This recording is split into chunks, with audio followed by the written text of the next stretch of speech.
Hello there, and a warm welcome to the Align with Arlene podcast, Series 2. It is my absolute honour and pleasure to introduce this episode where Foster Perry and Kristos T. Perry of the Golden Hummingbird and Universal Mastermind so generously join us and talk all things sound healing, frequency, and so much more. With huge gratitude to Kristos and Foster. They are the most incredible teachers, the most amazing shaman, and the most amazing seer and magician. Please enjoy the episode and please do get in touch with them should you feel called. All the information will be in the details and it will be the best thing you ever do. Enjoy the episode. So much love. That's, that is basically what I think is important at the next this decade in general, but I think also because I study and I know how to read Nostradamus quadrants, there's a very specific formula how to read them, to decode each sentence. And it speaks at some point about 2027. Okay. It's going to be a very difficult year. Funny enough, now on social media, all the whistleblowers come out and they say that by 2027, the governments of the world plan to reveal that aliens live among us, which I wouldn't be surprised. Mm-hmm. But also there is a system called human design. It's like a subject of astrology. And they also speak often about 27 being a very difficult year for some, not for everybody. It depends very much on what evolutionary development everybody is, on what frequency, on reality vibe everybody is individually. And so this year 27, I think, is going to be a very important year. So you were saying, because what's happening at the moment is because of the retrogrades, it's speeding everything up at the moment with all that's happening. And that the 27 and 30.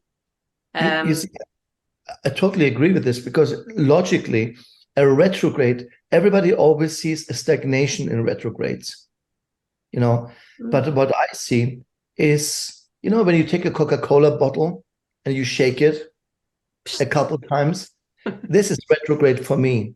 Okay. If you're shaking the bottle regular, it's bound to explode the moment you open the cap. And that's what happens with retrogrades. It's more explosive for me, especially now that we have Pluto literally just about to finally come into Aquarius and stay there for 20 years, which will renovate our society as it is for the next 20 years. I mean, if we're meant to live the next 20 years, we're going to wake up in a very different look of society, a very different evolution of society, because Pluto rummages through everything, you see, and it comes from the underworld. So everything repressed. That's why I'm saying it's a Coca-Cola bottle. It's like or a Sprite bottle. You shake it, you shake it, you shake it, and at some point you open it, it's bound to burst out, the good and the bad, of course. Mm-hmm. And when the bottle explodes everywhere, you have to renovate the kitchen. You have to repaint the kitchen. You have to clean the kitchen, hopefully. In other words, that is what it's going to force us to do, to rethink completely why we're working for money, for example. Because I mentioned it in a little talk before that AI will take over automated jobs, basically, which means the painters, the fabrics, the industry, a lot of industry stuff, absolutely can all be done by AI, basically. Wow. Therefore, it's going to scare a lot of people, but I think that in the long run, we're heading for a Star Trek society where we don't work for money. Wow. That finances, in the end, we're not going to see it, don't worry. But we're going to hear the crying and the yelling, and the complaining.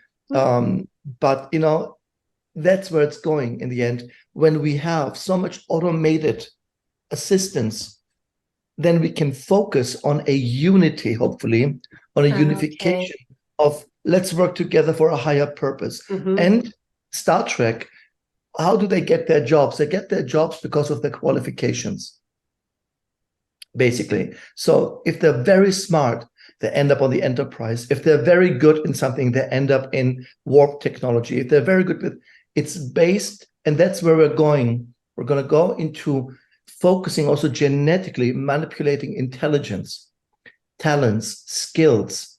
That's where we're going to go head for. Okay. It sounds scary, but it was bound to happen.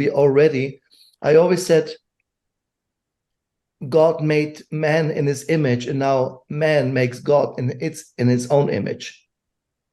Mm. You know, and that's what I'm looking at in the end. When you were talking, I kept saying I can't remember the character's name, but it's the woman, the doctor, who's the mind reader. No, right. They're all employed for their various skills, and she came Absolutely. And she is the counselor of the ship, right? And she is psychic, because she's genetically psychic, because all on her planets are. But that's in Picard, she shows up. Diana Troy, right? Yeah, and she's psychic, basically. She can read minds, she can sense something, and she blurs it out, and it's being taken serious. Because when they don't know anymore what technology does, they say, Diana, I don't feel nothing, or she is not, you know. And this is such an important message in a show like this. It's like, you have to, at some point, when you have all the AI around you that flies you through warp speed, you have to trust your gut instinct at some point, and that's the message of it. And do you think that's raising frequencies as well? Do you think the whole world is getting higher? Everything is frequency. Yeah. Hermetic law, all is mind, which means everything has a systematic idea of thinking, thought, and process to communicate with each other. And everything is in communication with each other. That's what we call synchronicity. The synchronicity is not just a sudden, surprising, matching situation. It is a one energy informs the next energy, informs the next energy, informs the next energy, to create a certain series of events. You know, that's the idea, and it's all based on frequency. My whole teaching is based on frequency from the beginning.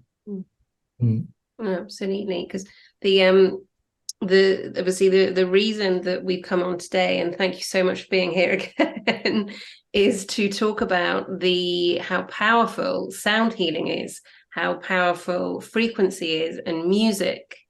And frequency, we can go in so many different directions, but if it's okay, I'd like to ask you, for those who don't know your stories, they're incredible stories of how you first got introduced to sound healing, and please share your experiences with the audience, basically, of what happened for you both.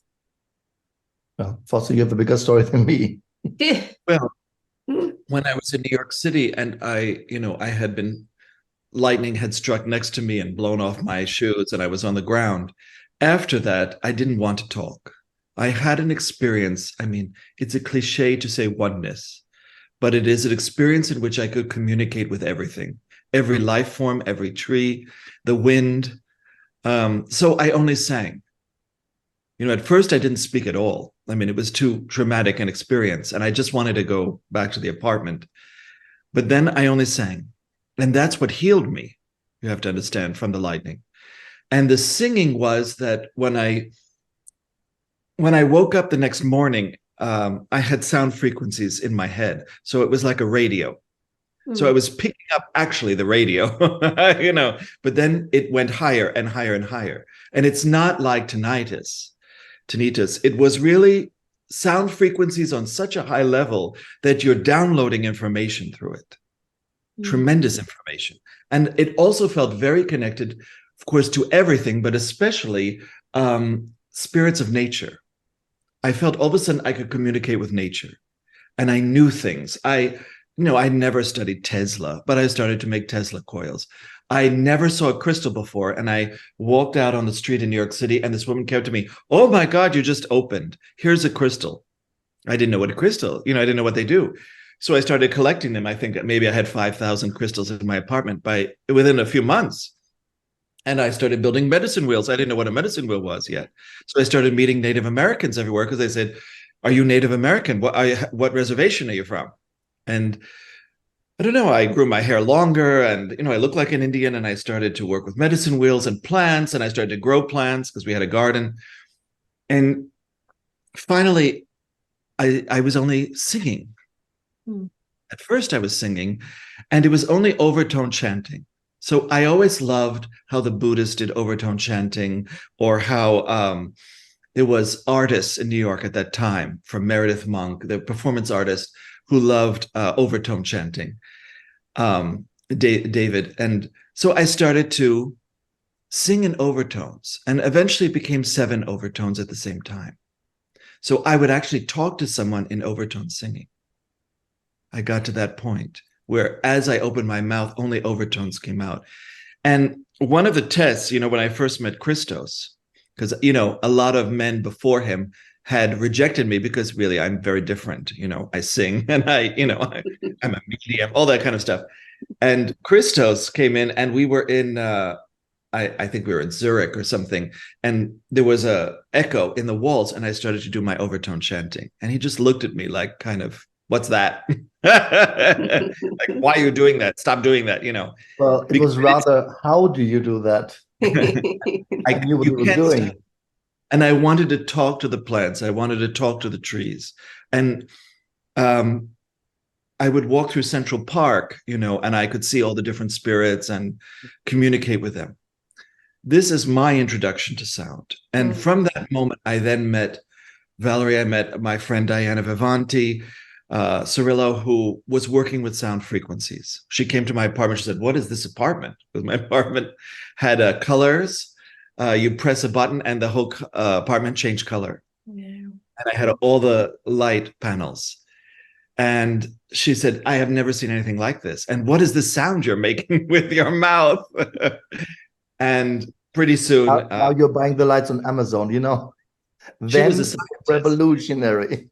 She was a scientist studying sound with her friend Valerie, and they were in sound rooms, and they were also working with electro frequencies, also in the skin and the body to create muscles, all sorts of things.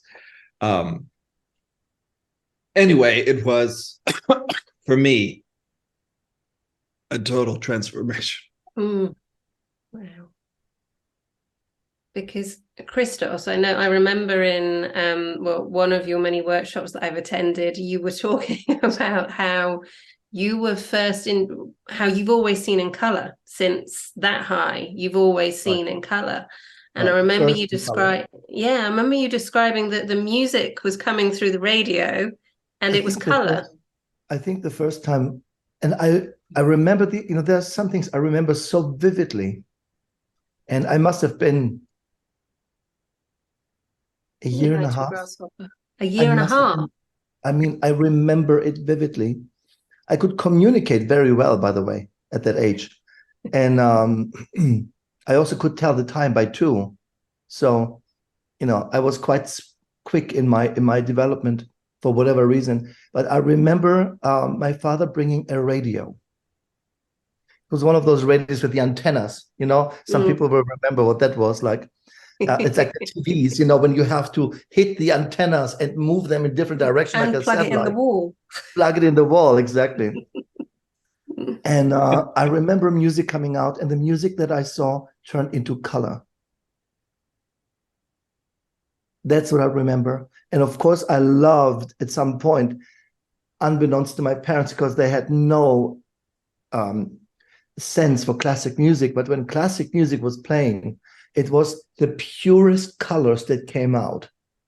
So the more, in classical music, or in a form of composition of classical music, it can also be a pop song, by the way, which is based on the classical proportions. The music comes as the cleanest form of color. And if there is a message in the music, like a meaning, then the color pulsates. Wow. Okay, and that's what I remember. That's what I remember. So in the end, You were trained fill a room with color. It was a way of training. So I was like a dog as a child, who I wanted to be with and who not. And I was a very introverted child.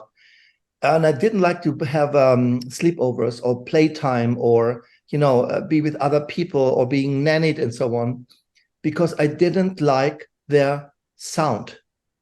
Wow. And no one knew why is this child so difficult. So my parents basically put me in a room and just locked me in. They said, let him be by himself. And I did, because they also worked a lot. I mean, one shift would come, the next shift would go, or they would take double shifts. And it did end up 3, 4. I remember being alone, locked, and realizing I think I'm alone. So I remember this very vividly. But in retrospect, I think the reason why I didn't like the people is when they spoke or when they reacted to something, I didn't like the lack of pulsation or the lack of color. Didn't feel pure. Yes. It didn't feel, you see what I mean? That's the idea. And so I was very drawn to people that were very older, much, much older, because older people, seniors in their 80s and 90s, they develop almost this opalescent light. There's no other way to say it, this opalescent frequency. And that's why whatever in a healthy senior remains, a culmination of their experiences, not being afraid of death, it creates a opalescent mother of pearl kind of frequency. Beautiful. I was always around older people. And even with Foster, our neighbor, last neighbor was an 80-year-old woman. The people I like most, my friend's not 80, but she's in her mid-70s now. I get along the most with people. And we would say in a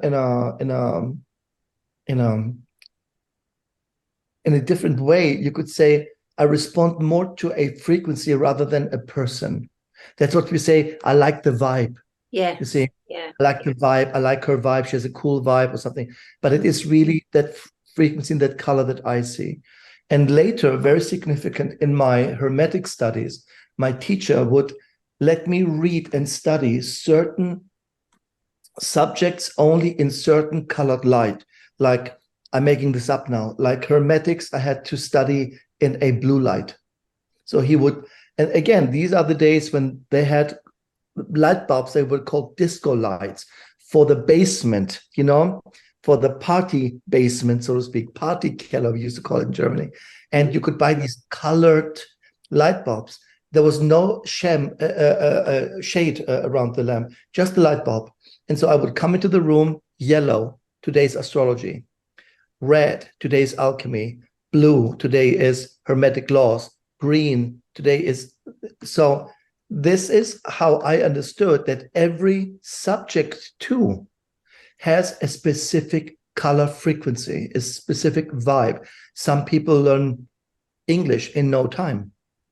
It means that their vibration, their color vibration, and the frequency of English resonates very well, comes easy to them. Others, for the life of them, can't learn three words because there is no matching point. You see, there is no matching point. Color you can build, frequency you can build, it's like a program, you can download it, but it doesn't stay. You have to repeatedly anchor it into your system to make it stay. So I said to people, move to England and you're learning English. When you're immersing your color in a majority of color, then you're in there. You see, English, for example, is a reddish color. Okay. French is a green color. Japanese is a like a I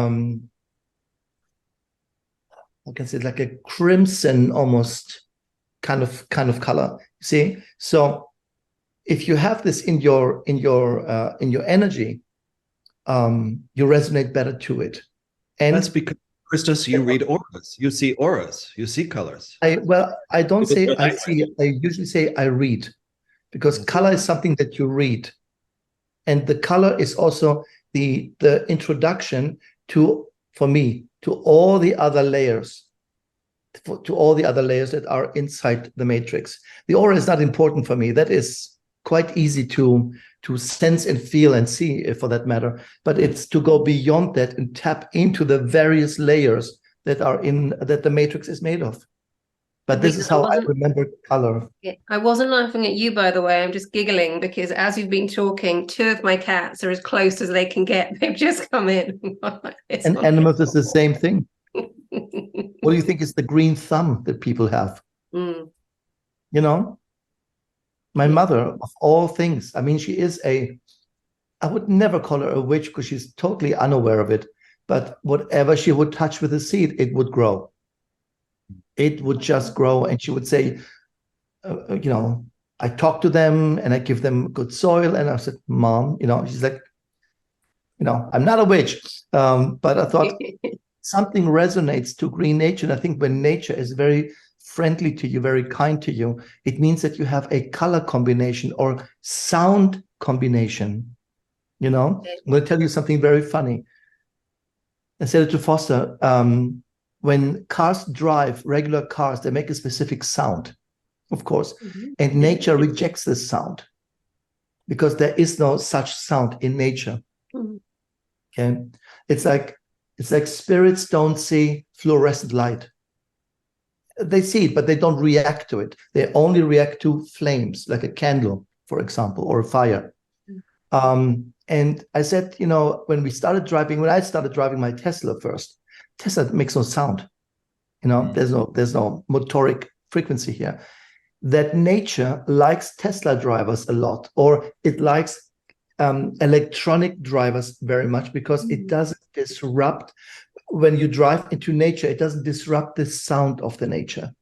You see, and so there is almost a sympathetic, like a harmony, almost a harmony to it, exactly, because the electric car makes almost the humming of a hummingbird. So it's not a you know, like this. And some people really go for it. So the more harmonious a car is, I mean, we're going to soon have a very inevitable cars that are on solar energy. Yeah. Okay.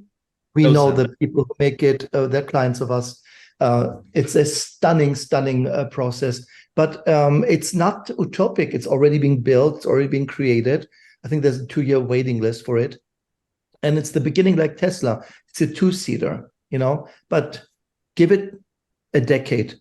It's going to be completely normal to implement these new technologies again into mechanisms, which also means that when we don't make this ugly sound, when we don't produce ugly frequencies, nature will respond very different to us. That's what shamans do, by the way. A shaman, a witch, a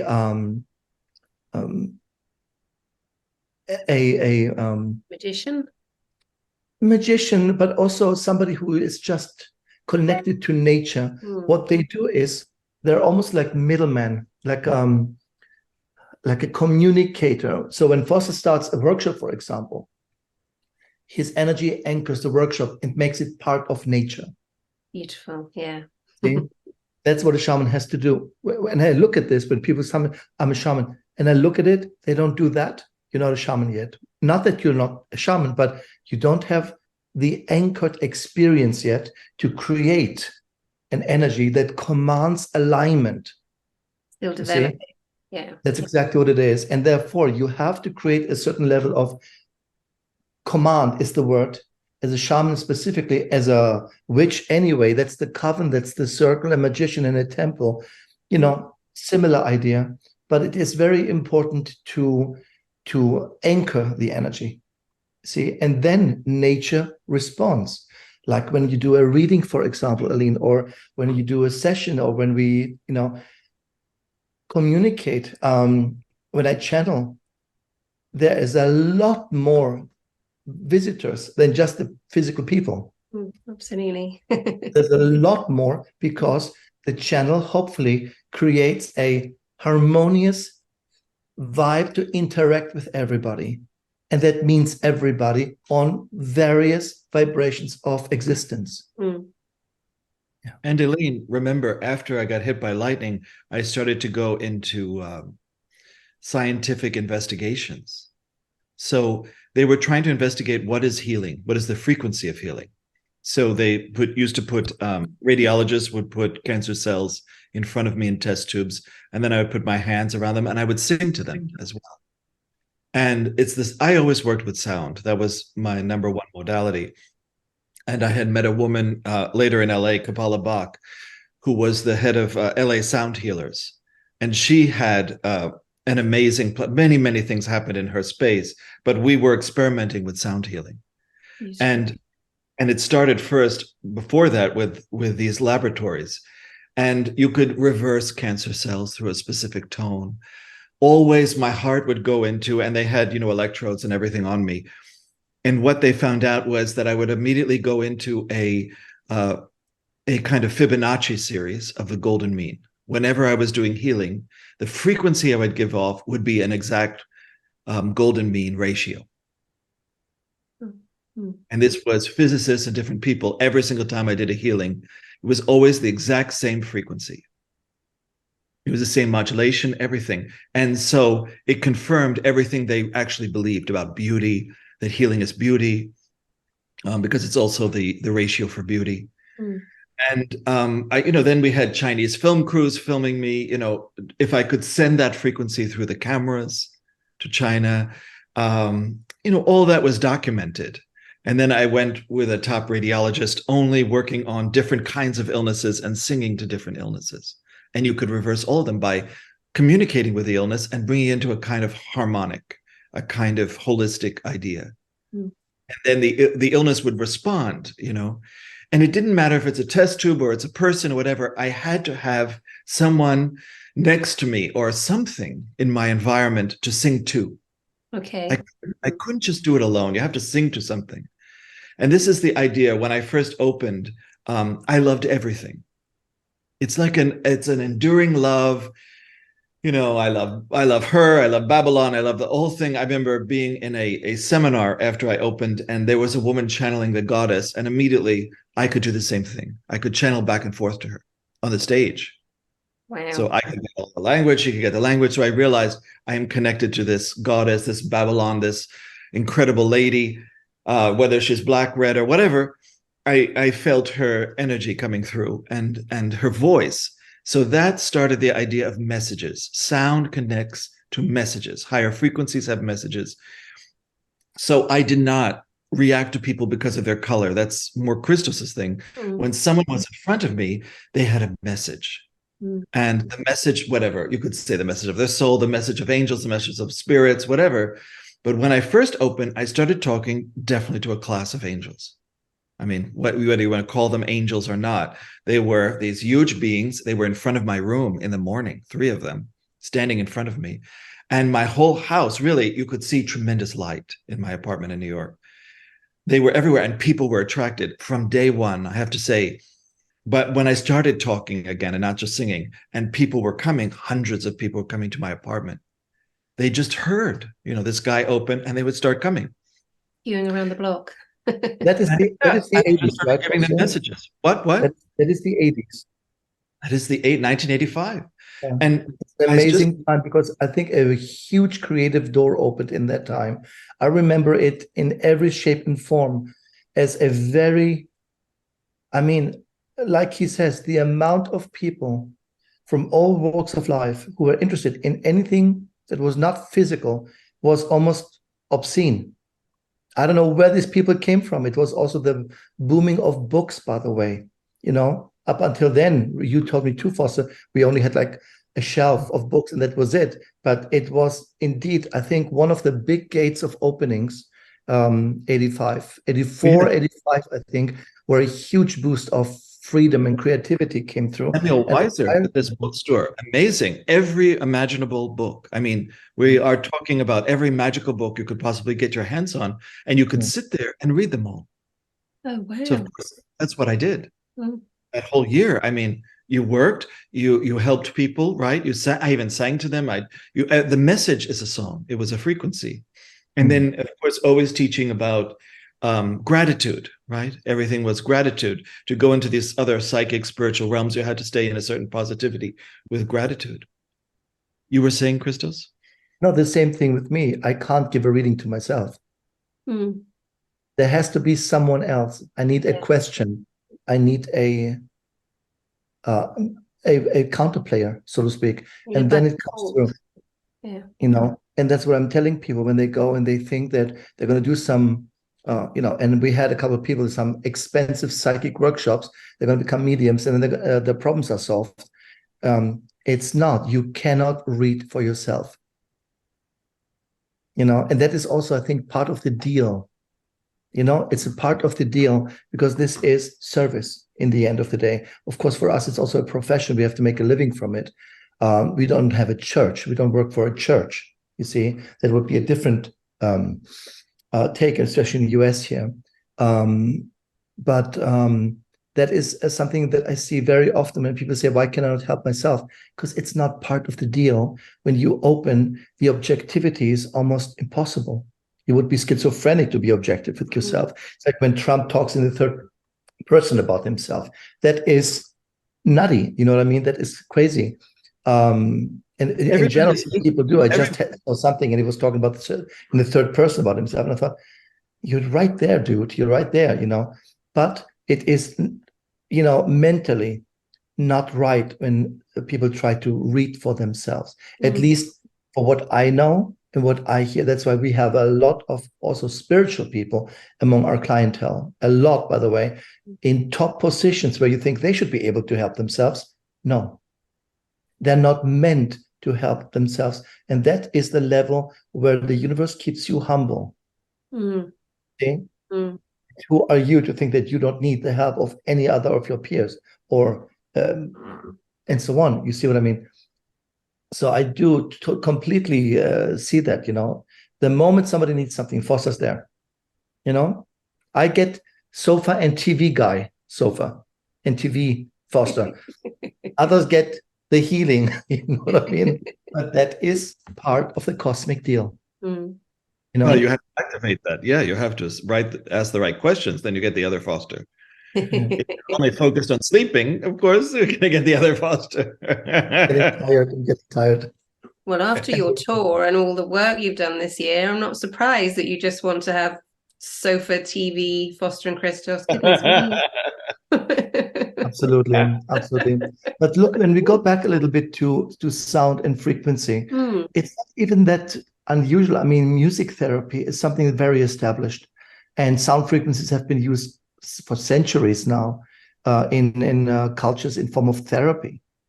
You know, very successful in music therapy, which involves using specific sound frequencies, rhythms, instruments. It can have positive effects. We know that now on mental health, on emotional well-being. You know, you go to a spa, you get a massage, there's all this bubbling in the back, you know. To some people find it annoying, but that's the idea. You're not going to hear Britney Spears when getting a massage or a facial. You see, it has been shown to reduce stress, of course, anxiety, and it's even been used in pain management. See, and then we have binaural beats, which again is something from I remembered from the 80s because I was at that age, where they involved playing to slightly different frequencies in each ear, creating a perceived third frequency. And this technique is believed to influence brainwave activity and has been associated to improve anything with focus, relaxation, but more, it creates an entrance into what Castaneda calls the separate reality. Okay. The third sound, like the third vibration, if you want, because the brain cannot listen to two different sounds. It needs to connect them somehow and creates a third to make sense of it. Binaural beats have been studied now for decades. You know, they come from these chematics backgrounds, archaeoacoustic. In 40 years ago, 50 years ago, they were all being laughed at from their peers, basically, because they said, you know, God knows what they're doing with this stuff. But it came out that chematics is the study of visualizing sound frequencies using particles, dust. You know, you can see on YouTube a couple, and it showcases how sound vibrations basically can create patterns, very intricate patterns and shapes, sacred geometry. That's what it is. This has applications understanding the effects of sound on matter, therefore mind over matter. What you say and what you think creates immediately a frequency. Yeah, so it creates a pattern, which again, the pattern has to associate you and respond to similar patterns.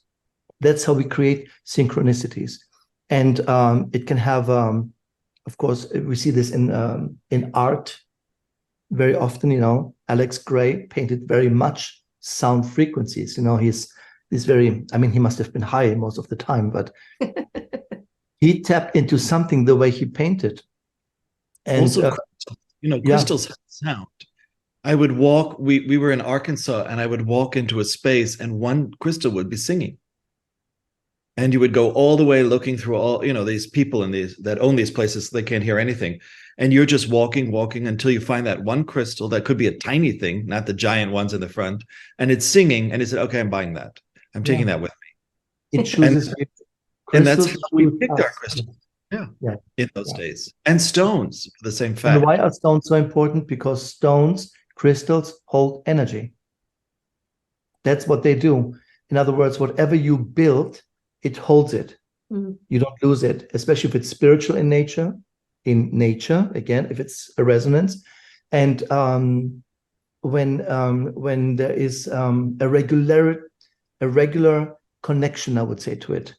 Now, if we wear it or if we have it somewhere near us, like a geode, for example, then they can hold the energy. Also, in that time, lots of crystals had triangles on them. So to us, they were Atlantean record keepers. So I had no knowledge of Atlantis, nothing.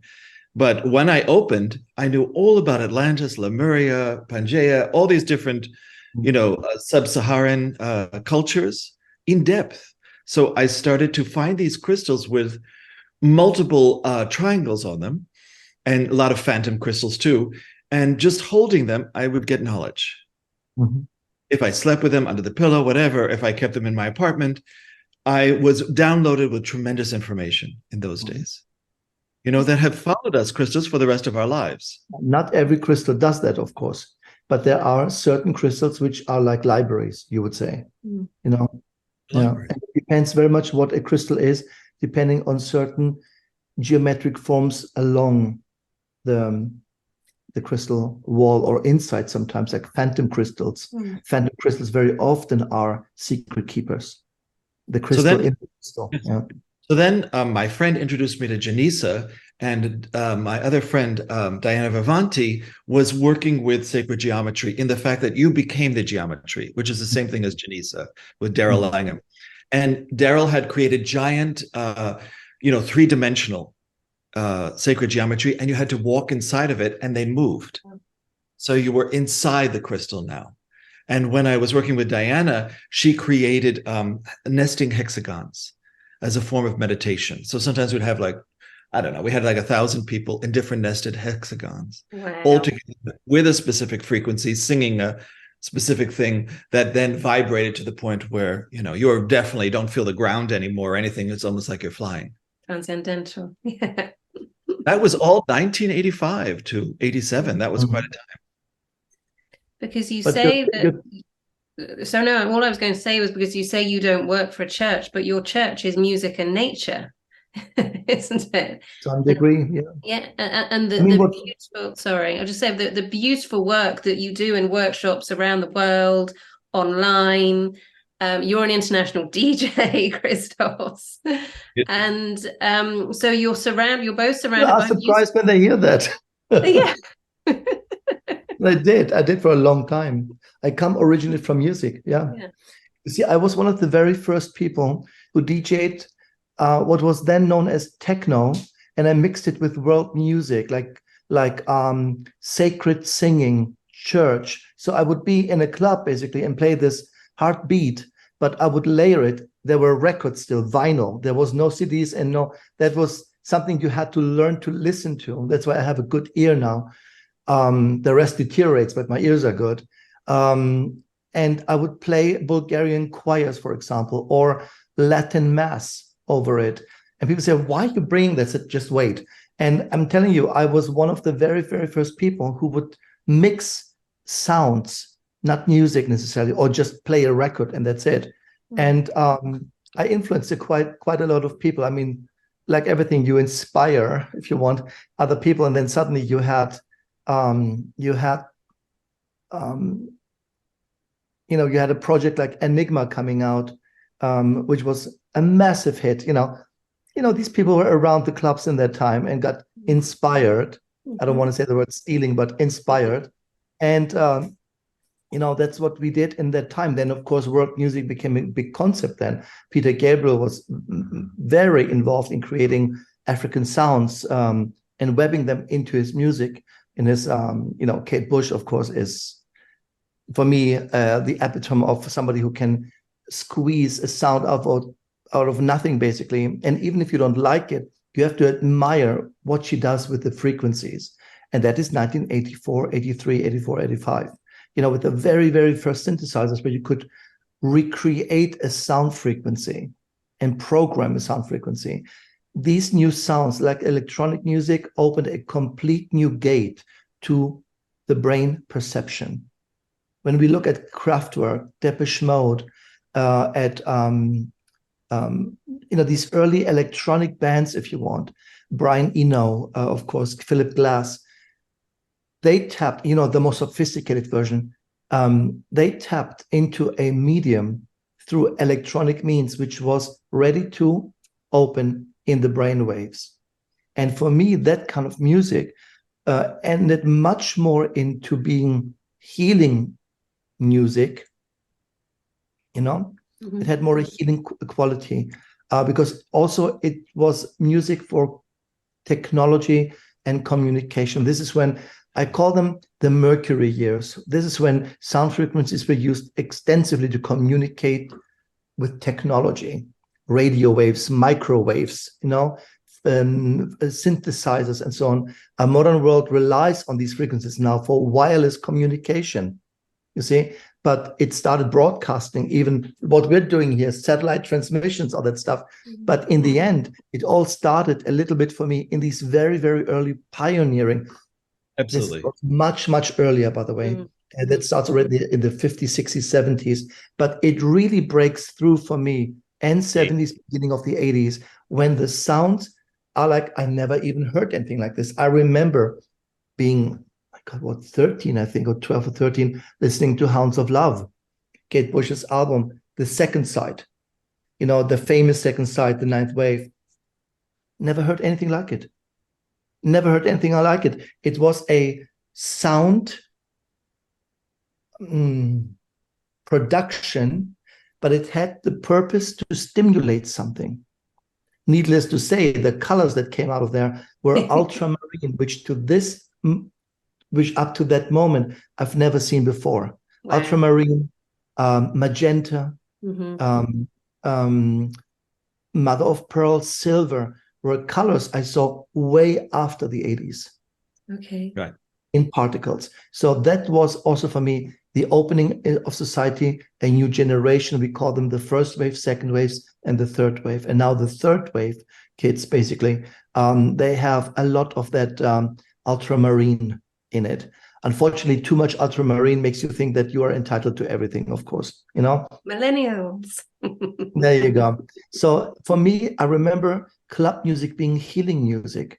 And so I started melting these complete different worlds. Again, it was not world music what I mixed with, but I mixed sacred music, sound music. And to get, I had a session in Berlin in a big club, well, a relatively big club, but it was the beginning of a techno.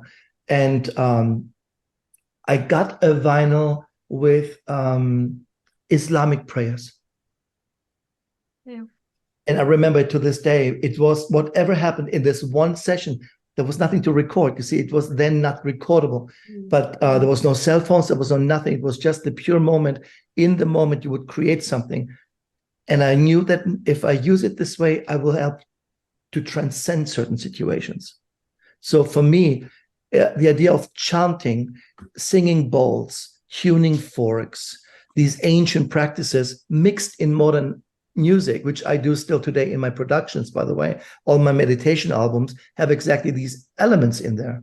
Yeah. So this is what makes meditation music healing music, or what makes healing music healing is the inclusion of sounds created by ancient practices, because it's already informed. A singing bowl is used in Tibet or in that tradition. This is part of harmonic training, because you have to learn to listen to different mantras in nature. Yes, harmonic training. First, you have to get a tree mantra, then you have to get different plant mantras. And I was trained that way. You have to listen to the sound of the mantra in nature.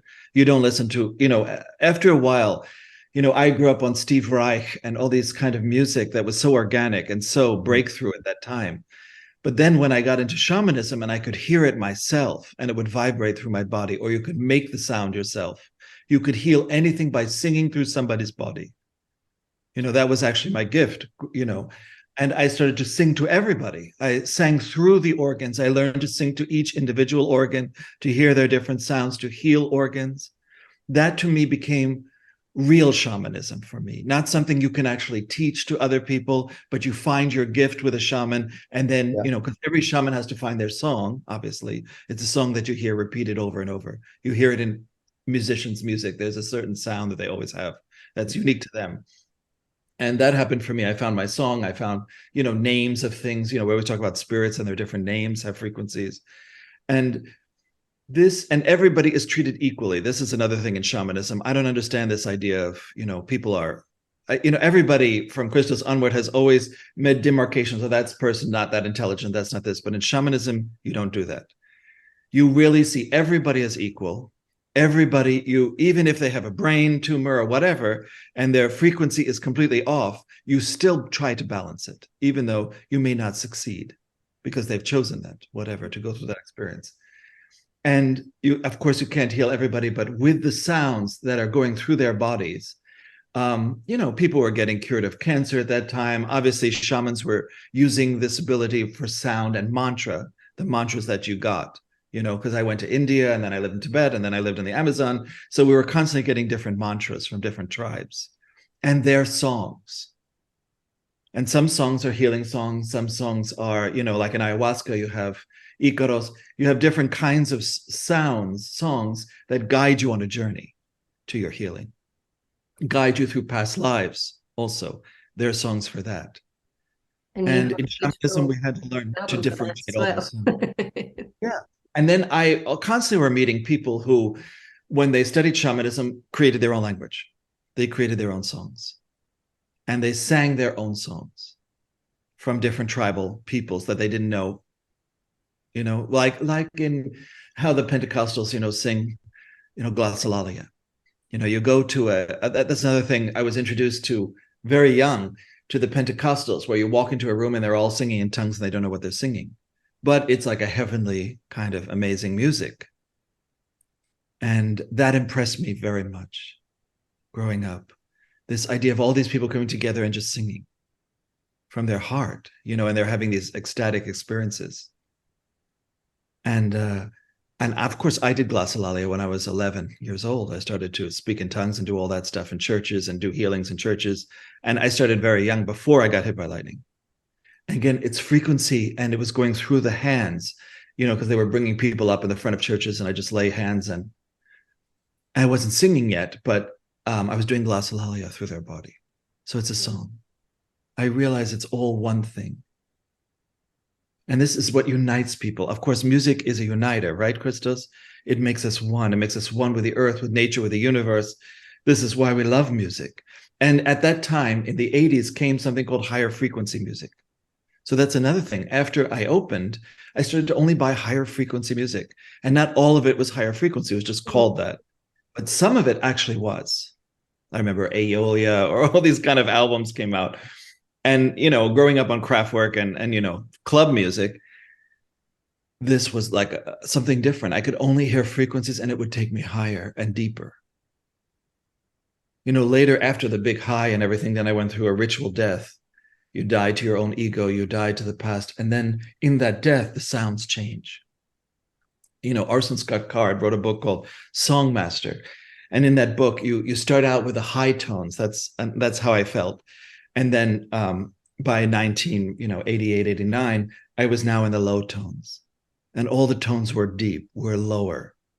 And that came the understanding of different spirits, you know, of the earth, and also what people call the old gods like daemons or whatever. Then I started to understand that, you know, and that's happened since that period of a ritual death and kind of a resurrection. It was a samadhi period. Because you mentioned that about high frequencies, and we'll talk about solfeggios and frequencies in a moment, but there's some, I don't want to go on a low vibe, but there's some frequencies that can actually lower people's vibration, aren't there, with music? There's some music that can do that. Could you explain to people how they can only, I suppose, keeping their vibration up, but only allow higher frequency music into their field, if that makes sense? Is there a way that we can do that? Well, Kristos, there's ELF, extra low frequencies, which are not necessarily very good. That can be quite negative for someone. That can be generated.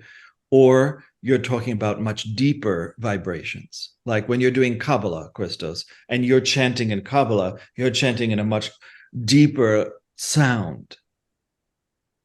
You know? Let me say something else to this. Let me approach this different to this. Okay. What you're tapping in, basically, let me just reiterate something that Foster said, that in shamanism, you embrace everybody. In Hermetic, you don't, because you don't let somebody into a position that he's not mature for. You select people, even if it sounds elitist, it's really not. It is a concept of helping a system survive. When you bring everybody in, you're so desperate to have 50,000 individuals in your school or in your temple, and only 10 really resonate to it, and the rest is chaos. Guess what? You get it at the end of the day. This is also the reason why I think I'm so selective through my training. When people say I'm a shaman, I'm just looking at color, I'm looking at training. And, you know, this is the aeon where people read a book on a Friday and on Monday they're shamans because they think it's so easy to do, or they fell from the horse, hit their head, and now suddenly they're healers, you know, which I don't say doesn't happen, but you see what I mean? So I learned very much it's not a judgment per se, but it is also a form of protection. You cannot let people come into a field that have mental illness, for example, because mental illness is real, it exists. And you cannot just bring them into high magic and expect them to communicate in that sense, because they bring their vibration into a ritual or into a school. That is why I don't want to sound here or look like I'm selecting people out of a lack of love. It's rather a question of protection for the person and for the school or the system in that sense. That's why it's just necessary. On the other hand, what we're talking about, and I want to tap a little bit into it, is low frequencies. We call it sonic weaponization. Wow. This is the darker side of frequencies. And of course, sound frequencies have been explored. We know more than enough about it now, by the military and security purposes. Sonic weapons, as use high intensity sound waves to disorient and to incapacitate individuals. So there is a huge study around this, scary, but it happens. Out of that sonic weaponization, we created supermarket music, which you don't see it become a weapon, but there are subliminals being strewn into music: buy, shop, consume, spend. It's been, I don't know if they do it now, but I would say around the beginning 80s, I knew a couple of people who knew very much about sonic weapons. And they said, going to a supermarket, you're going to get attacked by sonic subliminal commands, we would say. You see, I don't think that music or sound itself is bad in itself. high or low. There's just 7 sounds that we can perceive. Dogs can perceive more sounds and frequencies, cats, right? Animals. But what weaponizes a sound is what you do with it, how you wrap it. And so the subliminal stuff and the subconscious stuff and the or that lower, what was it? That is what weaponizes a certain frequency. Absolutely. And the opposite, of course, of this is to use medicine, a frequency as medicine. So we are, this is the idea. So sound itself is not dark unless it's been triggered to or used to trigger in a person a certain mental state, which is, again, it's nothing. It comes from healing. If we can heal something, we can destroy something. That's the idea. Some people get empowered by heavy metal. Yeah, they go to the gym, they listen to heavy metal. It gives them a certain force. Would I listen to it? No, but it's not initially bad. You see, but when sound is wrapped or used to manipulate the subconscious through subliminals, I was always very wary about the early recordings of subliminal recordings because I don't know what they're saying. There could be, it's a question of ethics, but that falls under the category of weaponizing frequency. So that exists definitely. Every supermarket you hear music in the 80s had the subliminal code, and I could hear it. Hated go to the supermarket because guess the color was always gray. It's like mush, basically. That is the idea. So frequency medicine is a field of frequency medicine, explores the potential of using specific sound frequencies to influence cellular function and to promote healing. So here, not the sound does the healing, it's the cellular communication that it restores, that creates the healing, it promotes the healing. This is still in development, I think, the whole concept, but it holds a lot of promise for future medical implications. It's inevitable. It's inevitable. Where, by the way, both forms, the sonic weapon and the frequency medicine, for me, can sometimes meet in good and bad, is in virtual reality, in video games. Okay. That's where because you have these very orchestral pieces with very violent video games. Okay. I mean, they're getting awards, and they're fantastic. They're movies, basically, or movies. You have these fantastic periods, and then you see people go into gas chambers. So there is music that can become a weapon, that is the idea. And how often did we listen to a piece of music and got emotional or happy or excited or motivated? That is, in the end, healing. A healing. So a cellular, I want to call it a cellular or even atomic restoration triggers the other cells to do the same thing, because the cells will always follow the most dominant cell. Okay. And if one cell is a seed of powerful healing, it triggers the same thing to all the other cells. Like the mother cell. Same idea. Same idea. Right now, I think when people are, your listeners and your audience is interested in it, they should look into the Schumann resonance, which I work a lot, because I'm preparing a recording, a hypnotic recording with dimensional shift. That's what I'm doing right now, with implementing Schumann resonances. And Schumann resonance are great for inner child healing.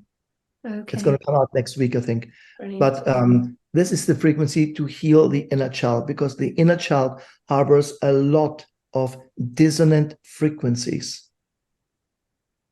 Yes, that is the idea. What we've been told, what we've been shown, what we've seen, these are all frequencies that we try to emulate. Exactly. And so Schumann resonance is naturally occurring electromagnetic frequency, right, that exists in the Earth's it's called the ionosphere, I think, in the space between the surface of the Earth and the ionosphere. It's in there. It's named after Otto Schumann, Okay.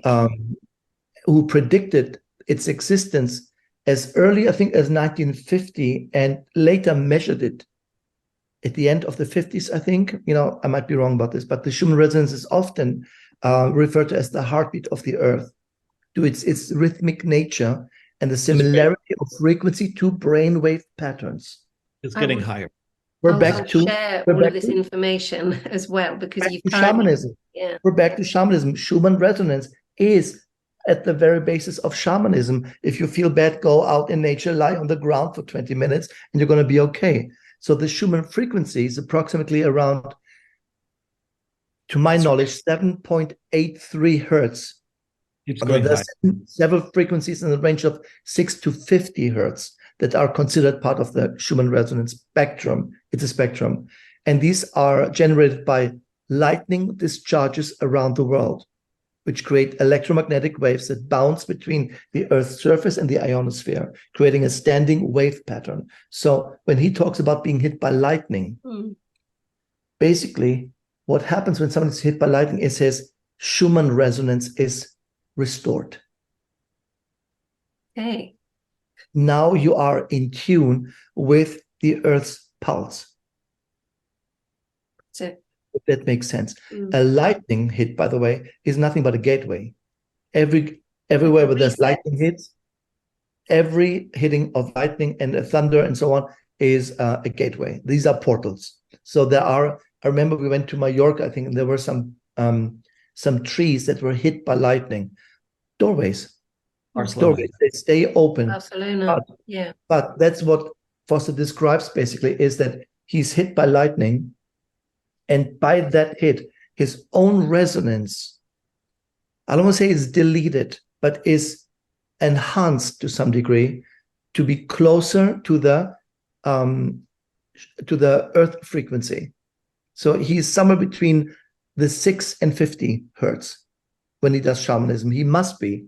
That's and we call this basically, and this, these wave patterns, these brain wave patterns, now we can measure them, of course. Now there's so much more knowledge about it. Effectively, my God, these patterns effectively trap these frequencies in the resonant cavity between the Earth and the ionosphere. So, this is what we call dimensional shift. Okay, that's where the shift happens. So there are a couple of processes that happen here with frequencies. Biological resonance, for example, that's what happens to Foster. Some proponents suggest that Schumann resonance frequency is important for the well-being of living organisms, including humans. Animals do this all the time, and they go to a specific spot to rest. Or they go to a specific place to rest, or they go to some animals return to the place of their birth once a year. That all has to do with the Schumann resonance. Okay. And they say basically that our bodies have evolved in an environment with this natural frequency, and disturbances in this frequency could potentially affect our health and biologic processes. But this is why we went to sacred sites, Kristos. That's why we go to sacred sites, because it's called. Exactly, because sacred sites have been proven. Now archaeology is not laughing anymore, is that these temples have been built with the knowledge of Schumann resonance. And they just say, we don't understand how our ancestors could build an Acropolis, for example, a Pyramid of Giza. These are Schumann resonance portals. How the hell did they know that? It doesn't matter. Fact is, they knew how to create buildings, sacred sites, temples, areas, and sometimes even more important, certain places. Like for me, it's Cornwall, for example. I love the area up there. It's a complete Schumann resonance portal. That's what it is. I know there is one in the west of Ireland. There's a big portal, towards the cliffs of Moher, I think they're called. They're in Cornwall. Is it Boscastle? It is where we went. It was in Boscastle, Digital, Merlin's Cave, that area. Exactly. You see, so again, 40, 50 years ago, we didn't have the technology to measure these things correctly. So of course, archaeologists said the nutniks, but with the evolving technological advancement, they were able to measure these resonances. And they said, wait a minute, we have here 20 sacred places and 50 sacred areas of indigenous folks. Why and how do they know how to build something to resonate in that frequency? And then when we were doing the medicine wheels, remember? All of it, we'd spend 1 year only doing medicine wheel work with large groups of people, everybody coming together to do medicine wheels. And at one point, I think there were 28 rainbows. Wow. 28 rainbows. I mean, even to get to the medicine wheel, rainbow after rainbow, you had to walk through.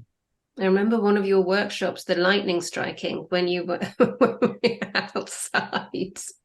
You're calling it in. Happening. Yeah, I would sleep in beds and lightning would hit the room and my bed would turn 180 degrees, like in Brazil. Or we had balls of light going through everybody while they're in a meditation from lightning. I mean, look, every meditation, by the way, basic meditation is a synchronization, hopefully. And every meditation, especially when I teach alpha training or alpha meditations, that is Schumann resonance. It's between 7.88% of frequency, hertz frequency. And this is when we relax, when we're in a meditative state. We expose ourselves to the planetary Schumann frequency, so to speak, which is a relaxation, which also has an interesting effect, is where we relax. Sometimes we nap a little bit and we think it was 10 minutes, but like an hour has passed. So in these kind of frequencies, time already doesn't exist. Time is an illusion anyway, you see? And so it is, I think, a synchronization with the electromagnetic environment, which must change also from a much larger point, because the sun is, of course, shifting every 11 years its poles. And so we see these shifts, of course, also having an effect on our earth, or on our vibration, Because you mentioned, inevitable. You mentioned before about AI taking over to create space for unity to happen. And you mentioned before about how, the electric cars, and then there's soon to be the solar car coming into production. So it's not going to be distracting from the natural sounds. Exactly. Even if they don't do this consciously, that's not their first primary goal, I think. But the side effect is the more it's a good word, undisruptive the noise we make is, the more healing it can be. So if you go to New York, I mean, it's impossible. It's impossible to heal. It's a noisescape. It's a noisescape, you see. When you go to places like, funny enough, even LA was difficult at some point because it was so noisy at some point. There was always a buzz and a noise. We live a little bit. I mean, I can see Vegas from my window, and you hear not even a pin falling here. It's so quiet and so pretty. It allows you more to tune, into a more natural state. That's why I think I always felt very drawn to deserts and mountains, because there's pretty much nothing. One of my favorite places was Big Sur. I mean, you can't live there. It's there's nothing. You're a mountain man, basically. But the cliffs, the woods, the area, the light, the frequency of the stuff, it's magical. It's really, really magical. The other places I like very much were places around New England, for example, like Salem, Boston, these areas in nature. So they do exist quite a bit. New Orleans has a big frequency like this, Just don't go when it's Mardi Gras. You see, don't go in high season. With the noise. The more noise, the more impossibility to tune into the frequency of the heart of the area. You see, we went to Glastonbury, we went to Stonehenge. You can't not tune in. because they also now have fenced in the whole thing, so they don't let any other frequency interrupt the main frequency. Because in Barcelona, that was in the mountains as well. In Montseny, that was all mountainous, wasn't it? For the tranquility and for lack of a better word, monasteries usually have a really serene resonance and serene resonance to the Schumann resonance. I don't think they do it consciously, but there is something, I think, in our cellular memory that is looking for this, and that's why again, any kind of solar activity, any kind of thunderstorm, we're now having one going from California. I was going to say about your tropical Hillary storm. is running right above us. Thunderstorm patterns, and even human-made electromagnetic pollution, can play a role here. You see what I mean? So, therefore, the next step is to understand these frequencies as, I don't like the word alternative health practices or New Age stuff, because it's been studied now for long enough. The claims, however, lack some robust verification in science, but we're getting there. Rupert Sheldrake did a huge job, in this, if you want to research it. Aubrey de Grey, who speaks about cellular immortality, amazing. I read that 30 years ago, and he does TED Talks now, which are very fascinating. Then Masaru Emoto, of course, The Message of Water. So we have pioneers and thinkers of resonance that is visible. And in science, when is something scientific and something repeats? So these things repeat. And still science has a problem. It's like, well, maybe we have to repeat it 100 more times. And that's what Masaru Emoto did. I don't know how many, water crystals he photographed, basically. But that's the idea. But I think it's an intriguing phenomenon to exact impact on our human health, but also our human consciousness, And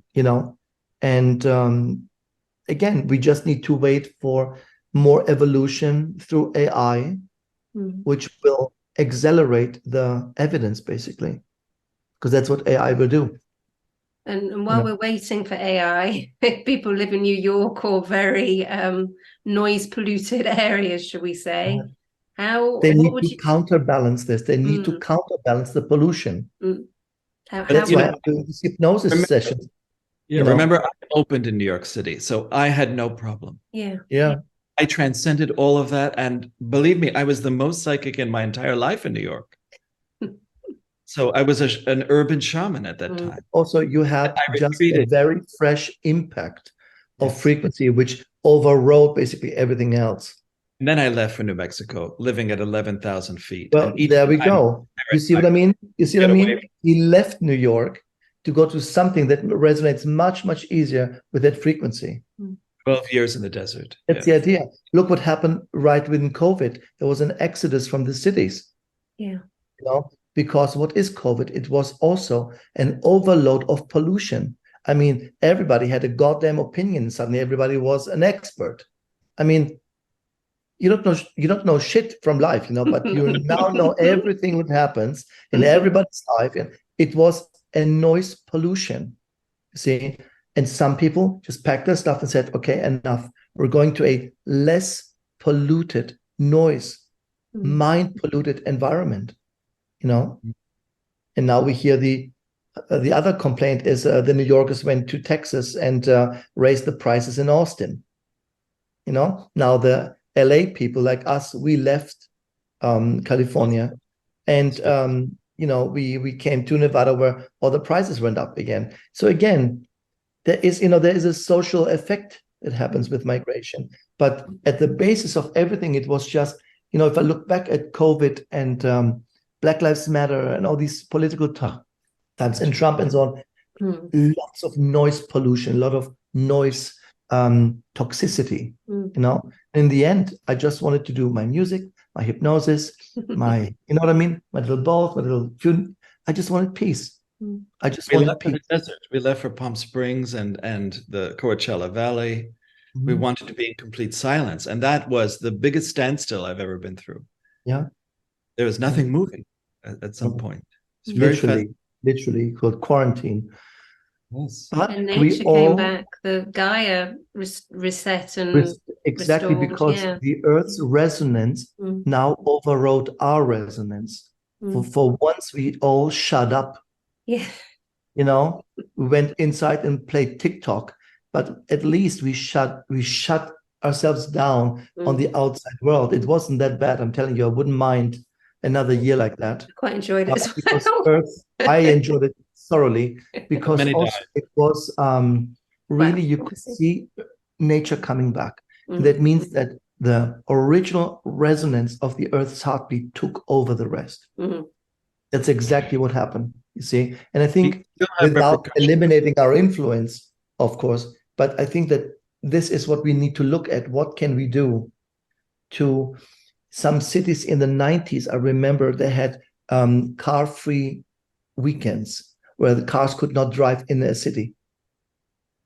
That was the beginning of a understanding. Maybe we keep the noise out and let the people in.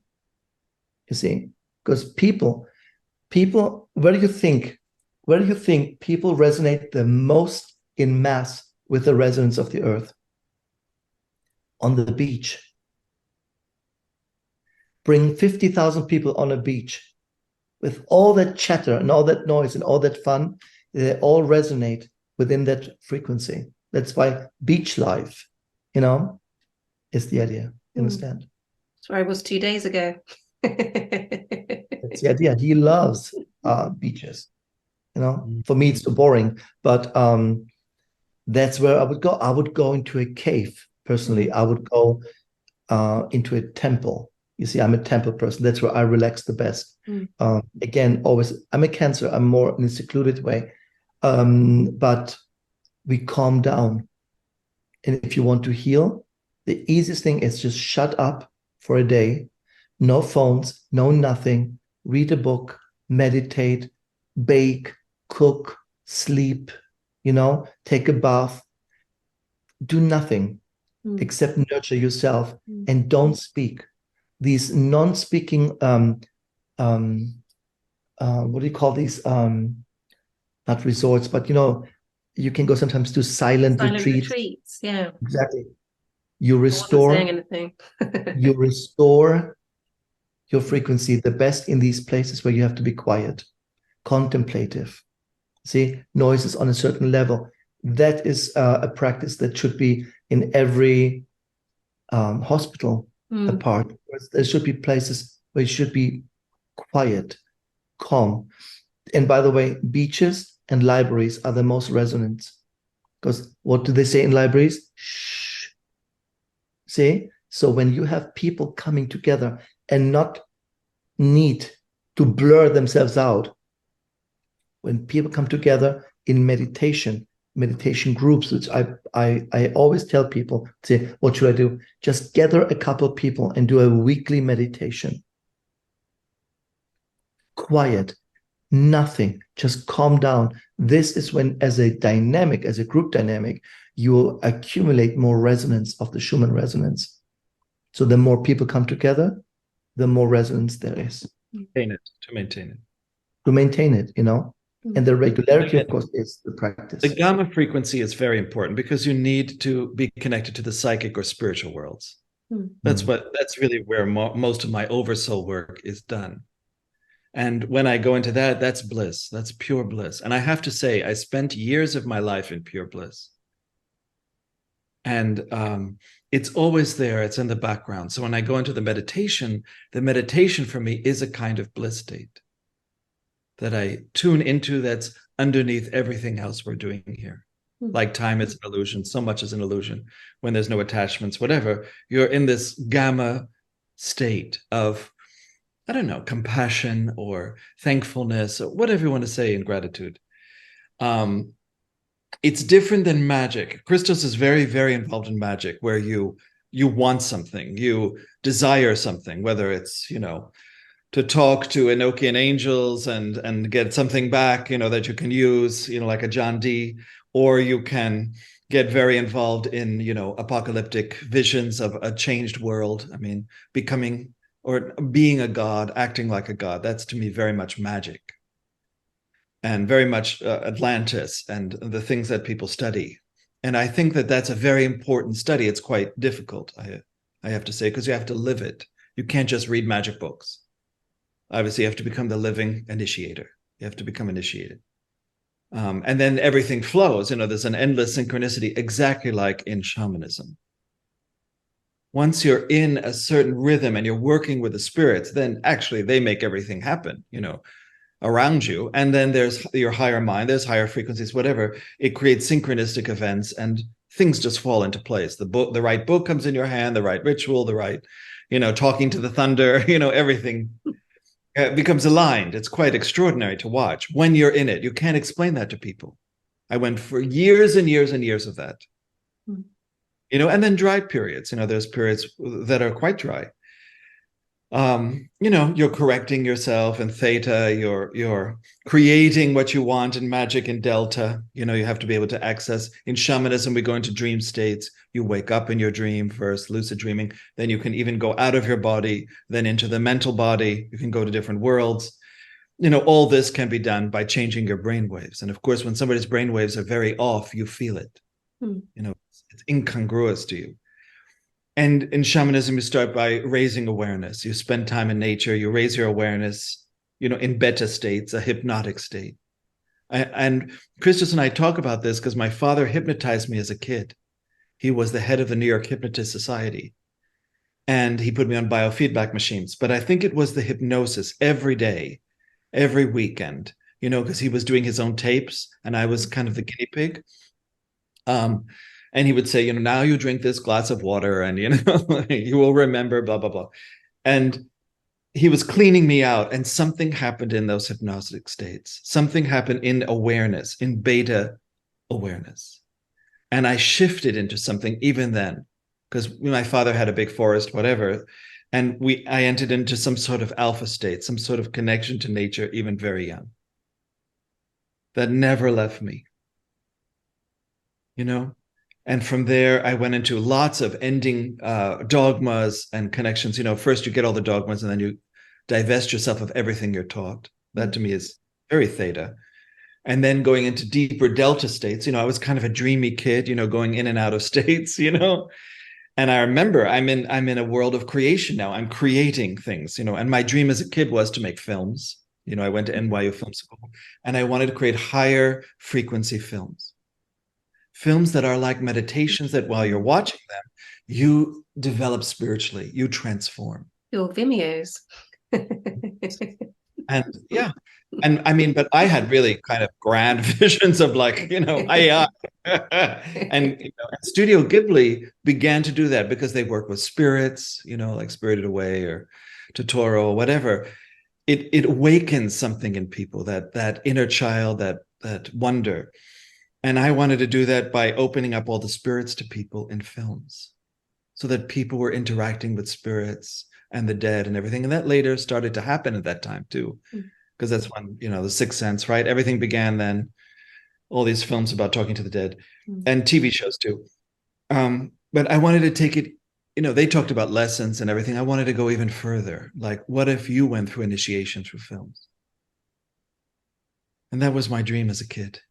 And now Kristos is playing with AI, probably towards that goal. Absolutely. I mean, he's doing the same thing. We're probably on the same exact pathway and wavelength and mission, especially to help these kids, who are so space.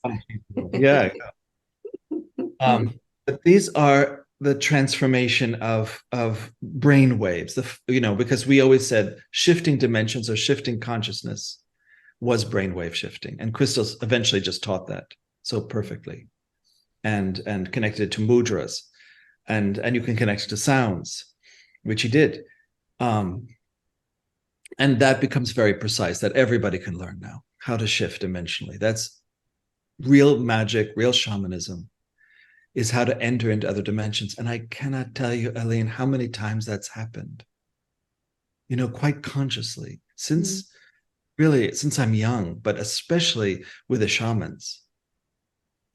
Like the shamans who used to walk through the walls, or the shamans who used to create through their own drumming, the songs that they did with the drums, how they changed and cleaned the air, or the chod ceremony, you know, of the Tibetan Buddhists when they used to clean Santa Fe every year, and all the atmosphere. And I think when they stopped really doing a successful chod ceremony, I left Santa Fe because Kala Rinpoche wasn't there doing his shamanism. You know, and I'm very sensitive to where a shaman has been as well. If I think a shaman is cleared, you know, I met this shaman once who worked with Lockerbie disaster to clean all the spirits who were on the side of the road. You know, constantly there were accidents where it happened because the spirits were hailing cars and people were seeing them and then getting into accidents. And he was cleaning out all of that there, talking to the spirits. Kristos does that quite a lot, very, very well. Or when places were burning. You know, I had a property where the fire came all the way up to the property line, but I still had to cross the property line and be with the burned out forest and talk. You know, the forest is wounded and you have to offer it water and you have to offer it prayers and you have to sit with it while it mourns. Mm-hmm. This is also part of nature, right? Like when you're with different tribes and they're doing their rituals, and you know, it's at first very foreign to you, and then it's completely natural. You're part of the rhythm of the ritual. They're all painted. You know, I lived with so many tribes with different rituals where they're painted, and there are different animals and different dances and different things that you have to learn. You know, it's not so easy, actually. You don't just sit there as a spectator, you actually participate.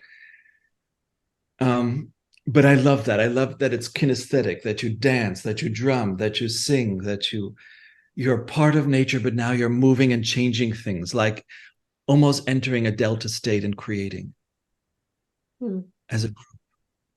And Kristos, very much a magician, likes his alone time. And he reaches people, you know, he tries to make a bridge that way.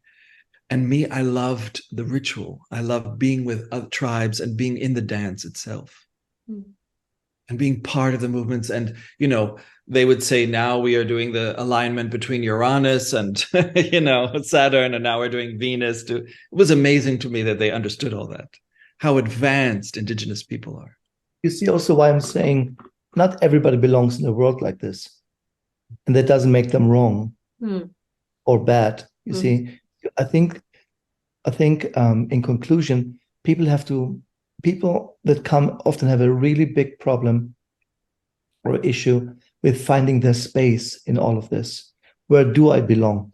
And then we know people who do one workshop after the other, but then they want to do frog medicine, then they want to do shamanism, then they want to do Reiki, but then also they're into fashion, then they want to do hair curlers, and then they want to do bread, and then they want to do nutrition, and then, you know what I mean? They don't find themselves in anything. And the thing is, when you let people with this kind of inner chaos, as I call it sometimes, in your world, and you have to almost tractor through their resistance to make them, you see, in my school, in my tradition, that is absolutely forbidden. Because we don't let them in the first place.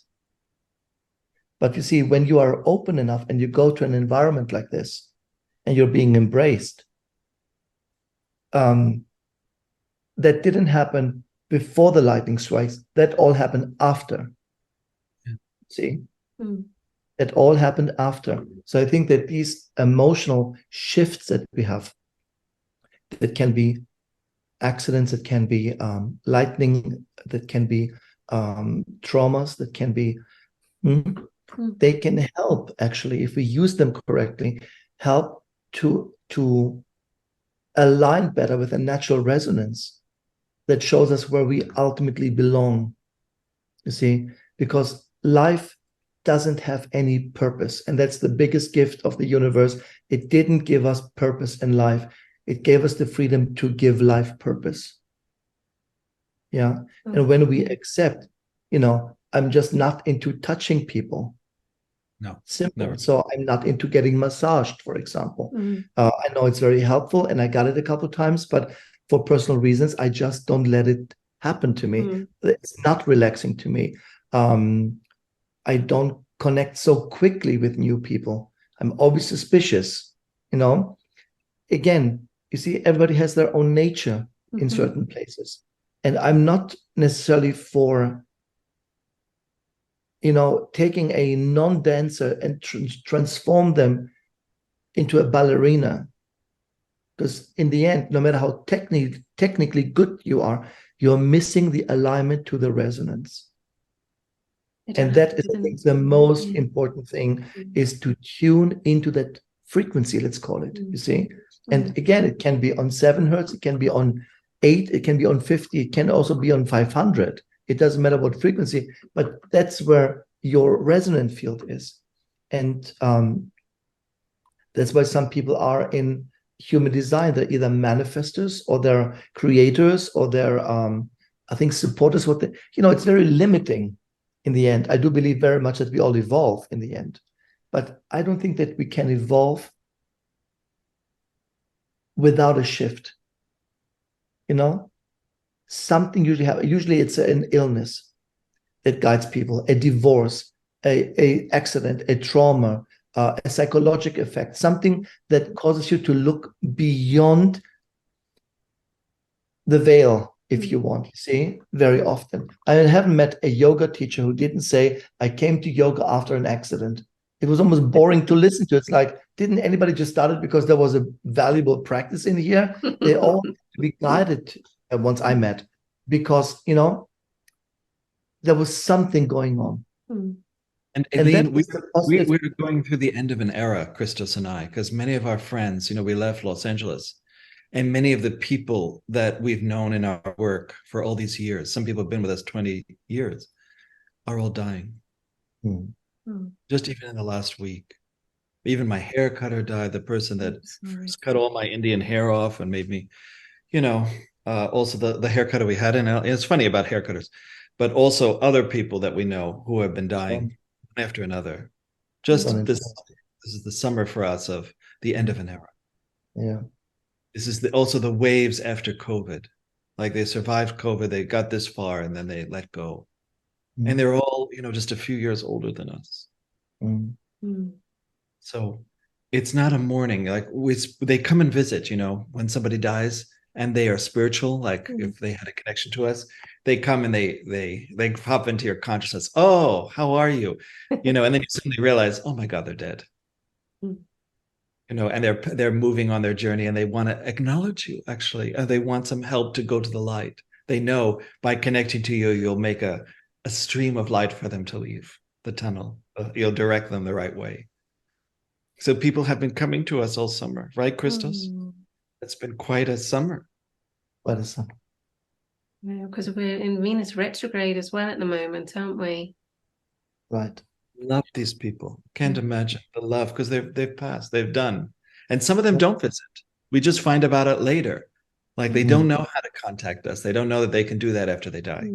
So we get it through the internet, somebody. Depends on what state they are, of course, But yeah, I mean, the second wave is coming to an end slowly, in that sense. Yeah.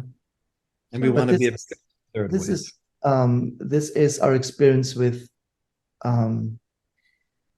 vibration, frequency, color, patterns, because in the end, that's what it's all really about. The raw material is vibration. Back to the beginning, what we started with, it's all vibration, nothing else. Would you say it's important to, as well, is remember when we were children and we were fascinated, even before we were able to speak, it was just sounds. is returning to that and revisiting that and remembering how that felt for us. Yeah. You listen to a certain music or song and you're reminded of a certain time, certain event. I remember people, when they get married, they have their wedding song or their when they dance song. Yeah. There you go. We use sound to anchor memories. We sing it every year. Happy birthday to you. Happy birthday. We sing it every year, an anchoring frequency to acknowledge a journey around the sun. A presence. You hear you're still in a solid form. There is no solidity. That's the idea. Yeah. See. I'd like to mention because at the moment you've got dimensional healing and dimensional prosperity that viewers and listeners can certainly in German and download. English. And yes, in German and in English. But the Germans always complained, and my Spanish, I could, it's not solid enough to do it, but with a little training I could, because I speak a couple languages. So, once you speak French, you speak Spanish basically, or Italian, the grammar is very simple. It's different to record this on a solid form of hypnosis. Sure. But I do at the moment a development, and that is a little bit of research from the sessions where I use solfeggio frequencies or Schumann resonance. I use subliminal. I use binaural. I use hypnosis. And then I add to it a dimensional shift process. So that's what I do these days. And again, the next one is coming out. It's about healing the inner child. Beautiful. Because I think that is a necessity when people go to therapy, at some point to have a shift. Otherwise, when's the therapy done? Yeah, absolutely. Yes. That's the idea. And I have a couple more, and I have the other one, of course, is Awakening the Psychic. I was about to mention that one as well. That is all beautiful. That is a necessary one, simply because we're all psychic. We all have a psychic awareness. We just need to establish and anchor ourselves in that frequency. Some people will see, some people will dream, some people will know, some people will hear or sense, and some people can do all of that at once.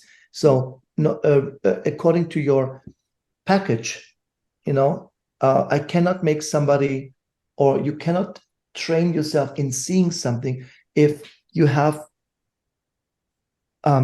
very healthy eye nerves.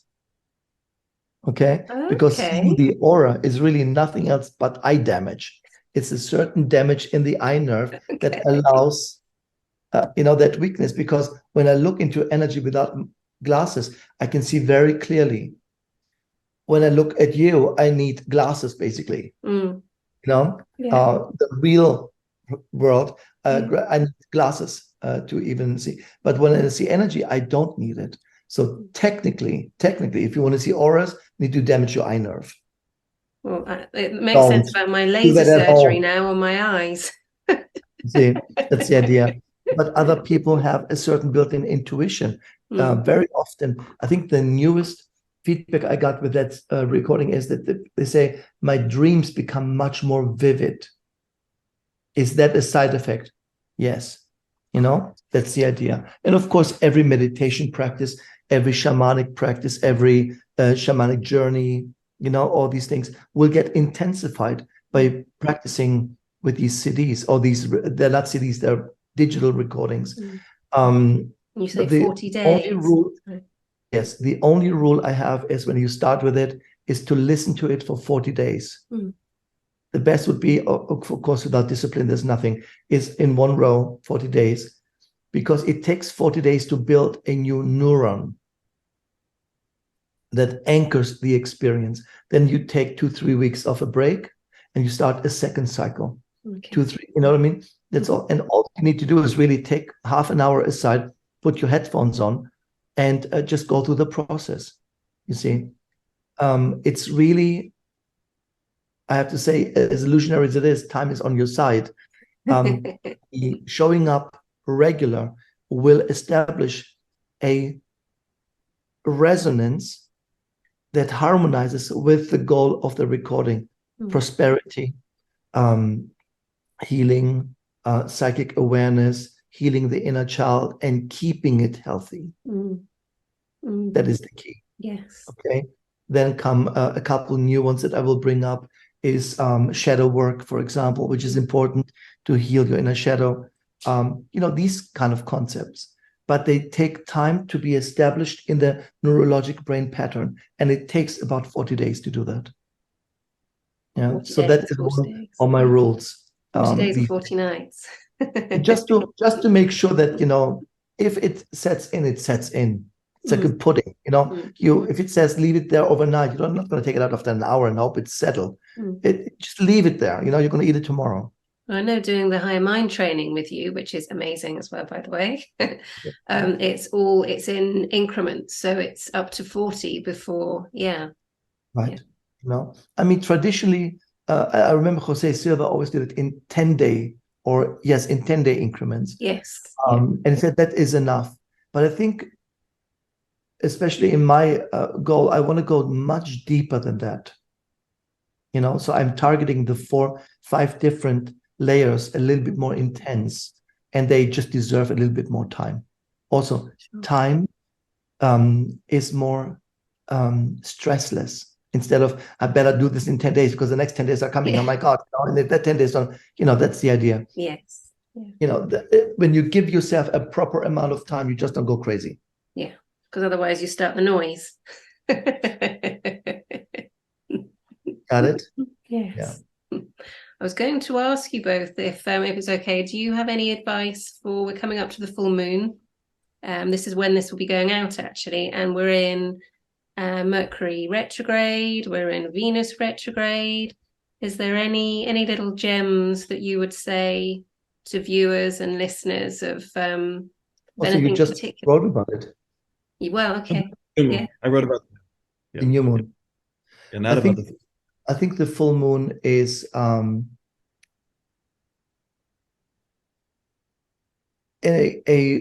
gateway, if you want.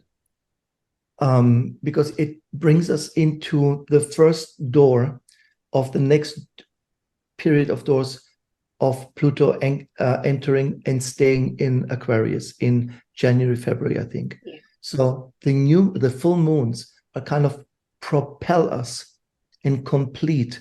New moons always, how can I say this in a proper way? New moons always have a conclusion 6 months later when you start something new. Full moons are accomplishments, and they show 6 months later. So basically, the full moon in September or in August. No, it's August now. Yeah, August. We've got 2 this month. Yeah, 2 this month exactly is the result of the full moon 6 months ago.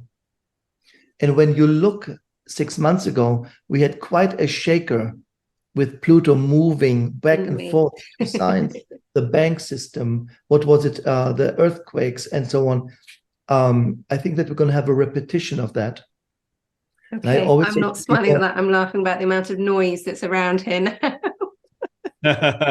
Well, it's a full moon. Everything reaches its conclusion. But a blue moon, a double moon, is much more psychic, much more intuitive. It's in the sign of Pisces, which is already a mystical water sign. So there's a lot to do with healing when there's 2 moons in 1 month. Certainly it's a Wesak moon, that they talk about the Buddha or Christ, whatever. They flood the earth with their light. I think that this 2 moons in 1 month, I think it's very good to do some sort of moon bathing, something in water, something to cleanse yourself for what's coming. It's the end of the summer completely. I think it's a great time to face the truth, to discover any last secrets you have, to live outside the rules, to have passion again. That's what always happens at the end of Leo. And I think that this is about always putting your health first. The whole summer has been about creating better health for yourself, better well-being. You know what I mean? I think it's always good to share your story or to write about something or to speak about something that helps other people. I think that's been the summer. I think you face your own worth, your own value, your own self-sabotage around that. And the power of your intuition. 2 moons in 1 month. That's what it means. Wonderful. Thank you. These are your dreams. And is it a good time to start would you say it's a good time, the full moon, to start certain hypnosis by a certain international DJ? It's a good time to start. It's absolutely, because whatever you start on a new moon, you see the results in 6 months. Whatever you complete on a full moon, you see in 6 months. So there's always this cycle of 6 months with each moon. I think this blue moon, in US, they call it the sturgeon moon. It's the sturgeon moon, yeah. And it is the full moon will be in Aquarius. No, it's not in Aquarius. It's in Pisces. It's in Pisces. And what is so interesting about it is that we call this an unlocking moon. That's what Foster mentions a little bit. Is the idea that it unlocks it, unlocking, opening, revealing also to some degree.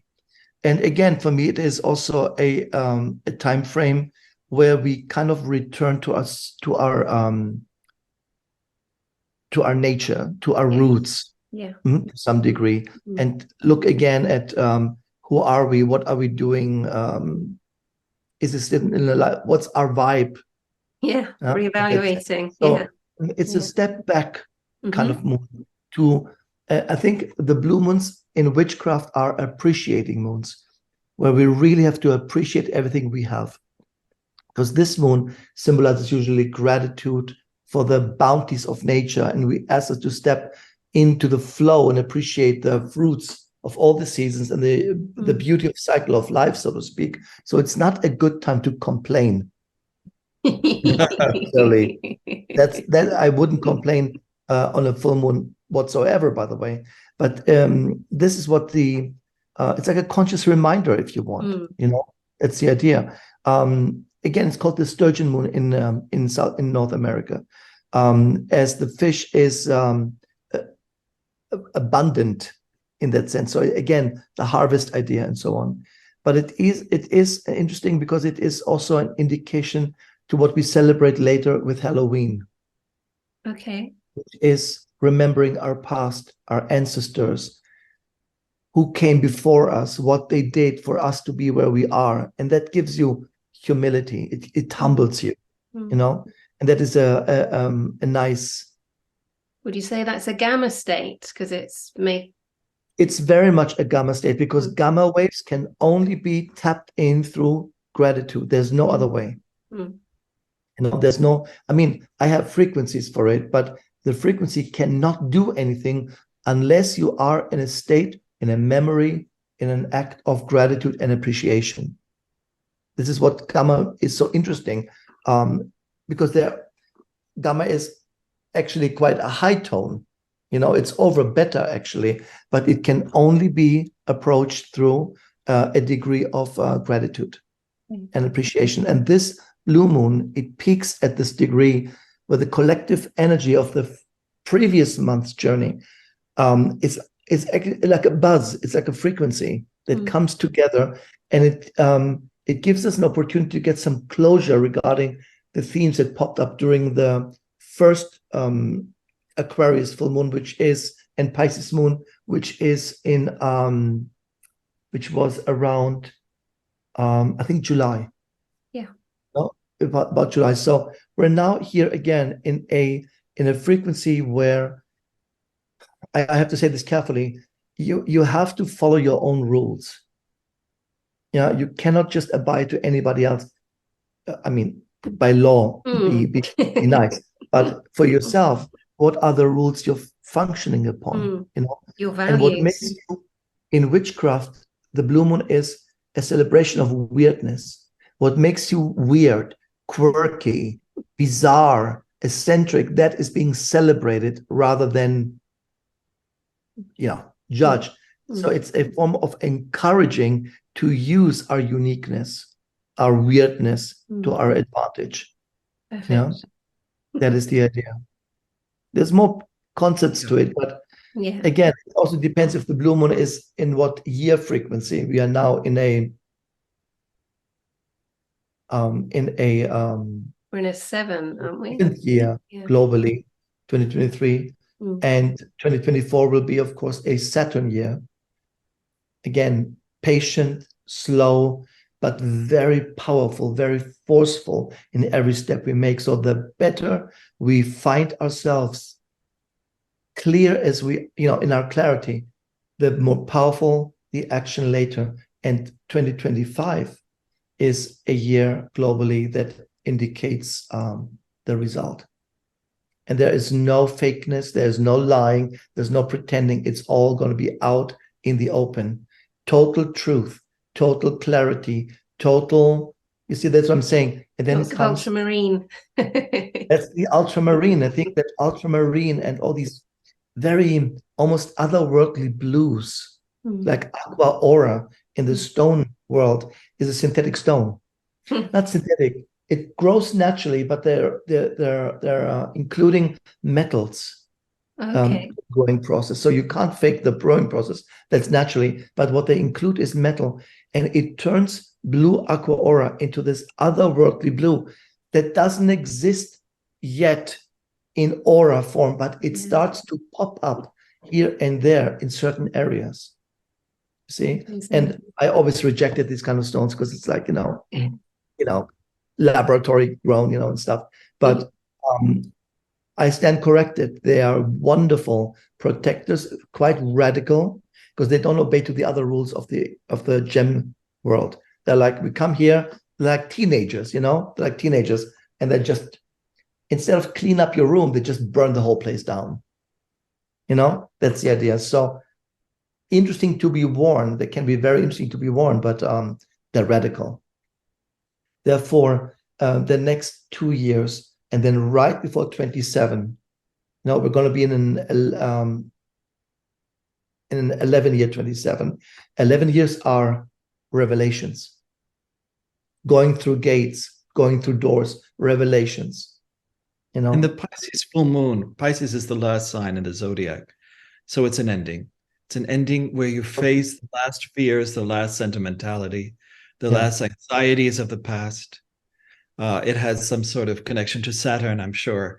So you feel that finally you must let go of the anxiety. And that to me is the end of this whole COVID cycle. This is the period where you face your fears and you finally lay them to rest. Fears of not having enough money, fears of the future, whatever fears you have about who you are, imposters, or whatever you feel you are. You face it by this full moon, and then you let it go. You dissolve it, you burn it, you light a candle, you do something. You go outside in nature and dissolve fear. What has held you back? And that's it. And that's the end. And so comes September. I don't know if you can hear, but there's lots of dissolving going on with water in the background. So, like our storm. We're now being hit here, I think, California, with a hurricane, which never happened. Excuse me. Thank you, Eileen. This was wonderful. Thank you. Thank you. I was going to get back to the gamma of gratitude because it's thank you so much for you both. You're amazing, and thank you for coming on again.